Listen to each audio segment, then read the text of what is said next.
असे केले आणि त्याच्यानंतर जे तुम्ही आरोप केले त्याला तुम्ही कायदेशीररित्या समोर आणलं, उघडकीस आणलं, पण उलट तुमच्यावरती सुद्धा काय काय कंप्लेंट्स करण्यात आल्या, आरोप करण्यात आले. त्या संदर्भात पुढे काही झालं का, किंवा या संदर्भामुळे निवडणुकीच्या प्रक्रियेवरती अविश्वास निर्माण होतो का? अजूनपर्यंत कसली कारवाई किंवा कसलाही अहवाल माझ्यासमोर आलेला नाही. मला निवडणूक आयोग जे सांगत होतं की आम्ही अहवाल तुम्हाला देऊ, अहवाल अजूनपर्यंत आलेला नाही. अहवाल समिती नावाची कुठली तरी गोष्ट आहे, कुठला तरी एक कमिटीचा भाग आहे, तो कुठे काय करतो मला माहित नाही. अजूनपर्यंत अहवाल आलेला नाही. माझ्यावर तक्रार जी झाली ती पोलीस डिपार्टमेंटने केलेली आहे, निवडणूक आयोगाने नाही. मी ज्यांच्यावर तक्रार केली त्यांच्यावर साधं शोकॉस नोटीस सुद्धा आलेलं नाही. निवडणूक आयोग कुठेतरी पारदर्शक नाही, मग हे असं स्पष्ट होतं का? त्याच्यासाठी मी कोर्टात गेलोय.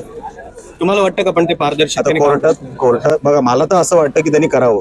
आता ते करत नसतील तर आमच्यासारखी लोक त्यांना भाग पाडण्यासाठी आहेत, ते वेळोवेळी त्यांना आम्ही सांगत या राहू. संदर्भामुळे महायुतीमध्ये तणाव निर्माण झाला? तणाव नाहीये, आमचा आपसात भांडण नाहीये. आम्ही एका सिच्युएशनचा पाठलाग केला, सिच्युएशनवर आम्ही बोललो. तिकडे जर ते दुरुस्त झालं तर माझी काय हरकत नाही.